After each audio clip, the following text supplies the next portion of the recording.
Hi viewers, welcome to Mahi Ghani channel. நம்ம இன்றைக்கி என்ன பார்க்க போகிறோன்னா, ஒரு டிஃப்ரெண்ட்டான முறையில் தக்காளி தொக்கு தான் பார்க்க போகிறோம். இது மாதிரி செஞ்சிங்கன்னா இந்த தக்காளி தொக்கு வந்து இட்லியாக இருந்தாலும் தோசையாக இருந்தாலும் முக்கியமாக பூரிக்கு அவ்வளோ டேஸ்ட்டாக இருக்கும். வாங்க எப்படி செய்யுதுன்னு பார்க்கலாம். ஒரு 10 போல் தக்காளியை வந்து நம்ம நல்லா வாஷ் பண்ணி எடுத்துக்கிட்டு, இது மாதிரி தக்காளியை வந்து லைட்டாக நம்ம கட் பண்ணி எடுத்துக்கலாம். ஏன்னா தக்காளி வந்து நம்ம வேக வச்சு உரிக்கும் போது நம்மளுக்கு வந்து ஈஸியாக இருக்கும் இது மாதிரி செஞ்சோம்னா. எல்லா தக்காளியும் இது மாதிரி கட் பண்ணி வச்சுக்கலாம். ஒரு இட்லி பாத்திரத்தில் நம்ம தண்ணி வச்சுட்டு, இது மேலே ஒரு ஸ்டாண்ட் மாதிரி ஏதாச்சும் வச்சு, அதில் நம்ம வந்து இது தக்காளி எல்லாம் வச்சிடலாம். அப்போ தான் வேகிறதுக்கு வந்து நமக்கு நல்லாயிருக்கும். இது மாதிரி வச்சோம்னா, இல்லை இட்லி தட்டிலே கூட நீங்கள் வச்சுக்கலாம். இப்போது இதில் ஒரு 3 பூண்டை வந்து தோல் இல்லாமல் உரித்து எடுத்துருக்கேன். அதையும் நம்ம ஆட் பண்ணிக்கலாம்.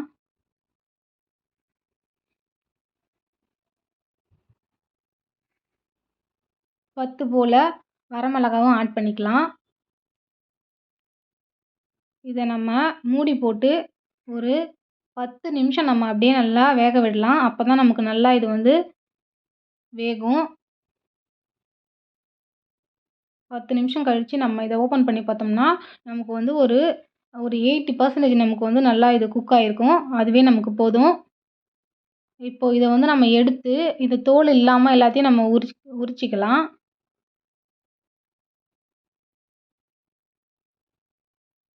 தோல் இல்லாமல் உரிச்சிட்டு நம்ம கொஞ்சம் இதை நல்லா ஆற விட்டு நம்ம வந்து இதை நம்ம அரைச்சி எடுத்துக்கலாம். கொஞ்சம் சுடும்.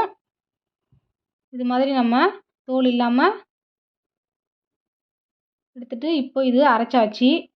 அவ்வளோதான். இப்போ வந்து கடாயில் வந்து ஒரு 50 ml நான் எண்ணெய் ஆட் பண்ணியிருக்கேன். கடுகு ஆட் பண்ணிக்கிறேன். கடுகு, உளுத்தம்பருப்பு எல்லாமே.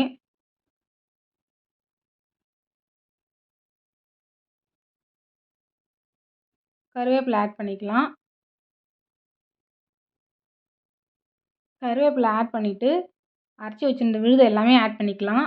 ஆட் பண்ணிவிட்டு நம்ம இதை வந்து நல்லா வந்து மிக்ஸ் பண்ணிக்கலாம். மிக்ஸ் பண்ணிவிட்டு நம்ம வந்து இதை மூடாமல் விடக்கூடாது. மூடாமல் விட்டோம்னா நமக்கு எல்லாமே மேலே வந்து தெறிச்சு வந்துடும். அதனால் நம்ம மிக்ஸ் பண்ணிவிட்டு ஒரு 2 நிமிஷம் கழித்து நம்ம இதை வந்து நல்லா க்ளோஸ் பண்ணிவிட்டு ஒரு 10 நிமிஷம் போல் அடுப்பை லோ ஃப்ளேமில் வச்சுட்டு நம்ம இதை வந்து இது செய்ய போகிறோம். இப்போது தேவையான அளவு உப்பு ஆட் பண்ணிக்கலாம்.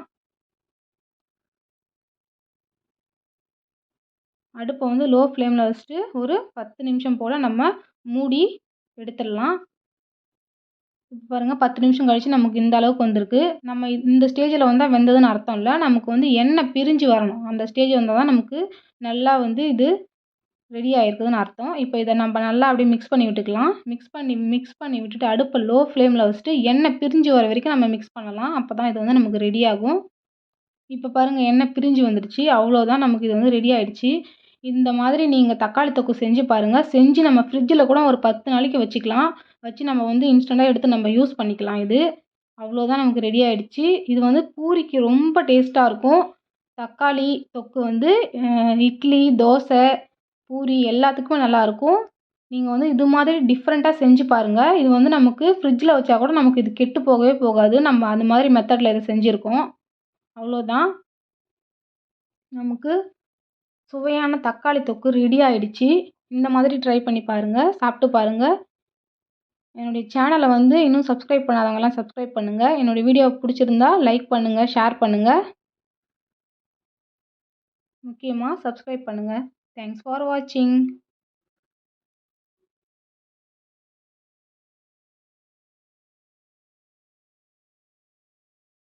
வாங்க நம்ம தக்காளி வச்சு ஒரு இது செஞ்சிடலாம். அது வந்து இப்போ வந்து ஃபஸ்ட்டு வந்து நான் வந்து நல்லா பழுத்த தக்காளியாக எல்லா தக்காளியும் ஒரு 1 கிலோ அளவுக்கு தக்காளி பறிச்சுட்டு வந்துட்டேன். அது மேலே இருக்கிற காம்புகள் எல்லாத்தையும் வந்து நீக்கி ரெடி பண்ணி எடுத்துக்கலாம். இதை வந்து எல்லாத்தையும் வந்து வாஷ் பண்ணி எடுத்துக்கலாம். ரொம்ப க்ளீனாக இருக்கணும் நம்ம செய்ய போகிறதுக்கு ரெசிபிக்காக. ரொம்ப க்ளீனாக இருந்துச்சுன்னா தான் கெடாமல் இருக்கும் ரொம்ப நாள் வரைக்கும். அதனால் வந்து ஒரு சொட்டு தண்ணி கூட இல்லாத நாட்டு துணி வச்சு நல்லா வந்து தொடச்சி எடுத்துக்கிட்டேன். எதுலேயுமே வந்து நம்ம வந்து ஒரு சொட்டு தண்ணி கூட ஆட் பண்ண போகிறதில்ல. ஓகேங்களா? இப்போ வந்து நம்ம வந்து தக்காளி வந்து கட் பண்ணி எடுத்துக்கலாம். அது மேலே இருக்கிற அந்த இது மட்டும் எடுத்துடலாம். எடுத்துகிட்டு நம்ம வந்து எவ்வளோ காயறதுக்கு தேவையான சைஸ்க்கு வந்து நம்ம வந்து கட் பண்ணி எடுத்துக்கலாம். நான் வந்து நீல வாக்கில் ஒரு தக்காளியை 4 பீஸாவோ இல்லை 6 பீஸாவோ கட் பண்ணி எடுத்துக்கிட்டேன். ஓகே, இப்போ தக்காளி எல்லாத்தையும் வந்து கட் பண்ணி எடுத்துக்கிட்டேன். நான் வந்து 1 கிலோ தக்காளி எடுத்திருக்கேன். இப்போது எல்லா தக்காளியும் கட் பண்ணியாச்சு. இதை வந்து ஒரு பாத்திரத்தில் மாற்றிடலாம். இது கொஞ்சமாக அள்ளி போட்டுட்டு 1 டீஸ்பூன் அளவுக்கு உப்பு சேர்த்துக்கலாம். சேர்த்துட்டு மறுபடியும் அதே போல் வந்து ஒரு கைப்பிடி அளவுக்கு ஒரு 50 கிராம் புளி சேர்த்து நல்லா நடுமதியமாக வச்சு ஊற வச்சு விட்டுடலாம். நைட்டு ஃபுல்லாக அப்படியே மூடி விட்டுட்டு இருக்கட்டும். இப்போது நைட்டு ஃபுல்லாக முடிஞ்சிருச்சு. இப்போது காலையில் பார்த்திங்கன்னா நல்லாவே வந்து ஊறி வந்திருக்கும். இப்போது பாருங்கள், நல்லா ஊறி தண்ணி எல்லாமே வந்து வெளியே வந்துருச்சு அந்த தக்காளியிலேருந்து. இப்போ தக்காளி மட்டும்தான் அதில் இருக்குது. தக்காளி விதைகள் எல்லாமே வந்து கீழே வந்துருச்சு. அந்த தண்ணி தக்காளியோட சாறும் புளி சாறு உப்பு இது எல்லாமே வந்து மிக்ஸ் ஆகிடுச்சு. இப்போ நம்ம வந்து தக்காளி மட்டும் தனியாக எடுத்து காய விட போகிறோம். நல்லா காய வச்சு எடுத்துக்கலாம். அதுக்காக கைப்படாத எல்லா தக்காளியுமே வந்து நான் வந்து கைப்படாத இது போல் வந்து எடுத்துக்கிட்டோம்னா ரொம்ப நாள் வரைக்கும் கெடாமல் இருக்கும். அதுக்காக கைப்படாமல் நம்ம வந்து இது போல் எடுத்து காய விட்டுக்கலாம். ரொம்ப வெயில் காய்ஞ்சதுனால ஒரே நாளில் வந்து நமக்கு வந்து தக்காளி வந்து சூப்பராக காய்ஞ்சிருச்சு. அப்படி காயலைன்னா நீங்கள் 2 டேஸ் கூட காய விட்டுக்கலாம். ஓகே, நம்ம வந்து காயறதுக்காக சின்ன சின்னதாக கட் பண்ணுறதே வந்து சீக்கிரமாக காயணும் அப்படின்றதுக்காக தான். ஓகே, இப்போ நல்லா காஞ்சி வந்துருச்சு பாருங்கள். இப்போ நம்ம ரெடி பண்ணிடலாம். இப்போ நம்ம எடுத்து வச்சுருந்தோம் இல்லைங்களா, அதோட சாறு அது எல்லாத்தையும் மிக்ஸி ஜாரில் சேர்த்து அப்படியே நம்ம காய வச்சுருந்த தக்காளியையும் ஆட் பண்ணி நல்லா அரைச்சி எடுத்து ரெடி பண்ணி வச்சுக்கலாம். அரைச்சிட்டு நல்லா காஞ்சிவும் ரொம்ப வாசனையாக இருக்கும்.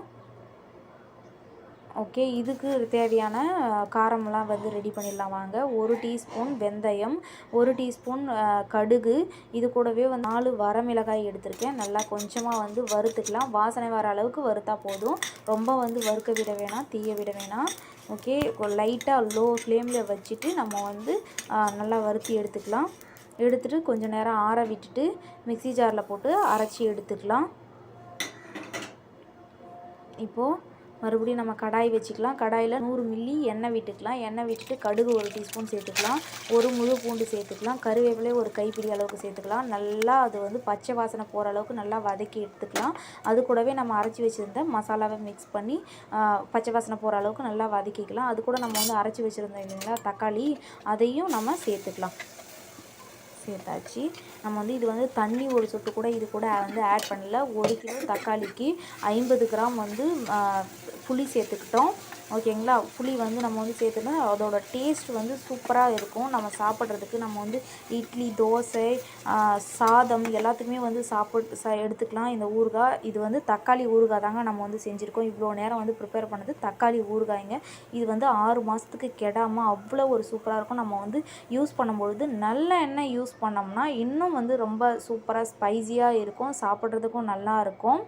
ஓகே, நம்ம வந்து ரெடி பண்ணி வச்சுக்கிட்டோம்னா நமக்கு வந்து ஈஸியாக நமக்கு சட்னி செய்கிற நேரத்தில் வந்து இது வந்து நமக்கு ஒரு ஹெல்ப்ஃபுல்லாக வந்து இருக்கும். எமர்ஜென்சி டைமில் நம்ம இதே போல் வந்து செஞ்சு நம்ம வந்து ஸ்டோர் பண்ணி வச்சுக்கலாம். தக்காளி வந்து சீப்பாக கிடைக்கும் போது நீங்கள் வந்து இது போல் ட்ரை பண்ணுங்கள். ரொம்ப சூப்பராக இருந்துச்சு. வாசனை அப்படி ஒரு வாசனையாக இருந்தது. நீங்களும் இதே போல் ட்ரை பண்ணி பாருங்கள். நம்ம வீடியோ உங்களுக்கு பிடிச்சிருந்துச்சுன்னா லைக் பண்ணுங்கள், ஷேர் பண்ணுங்கள், சப்ஸ்கிரைப் பண்ணுங்கள். மறக்காமல் பெல் ஐக்கானை கிளிக் பண்ணுங்கள். அப்போ தான் நான் போடுற வீடியோலாம் வந்து உங்களுக்கு உடனுக்குடன் வந்து சேரும். நம்ம மீண்டும் இதே போல் இன்ட்ரெஸ்டிங்கான இன்னொரு வீடியோவில் நம்ம சந்திப்போம். தேங்க்ஸ் ஃபார் வாட்சிங்.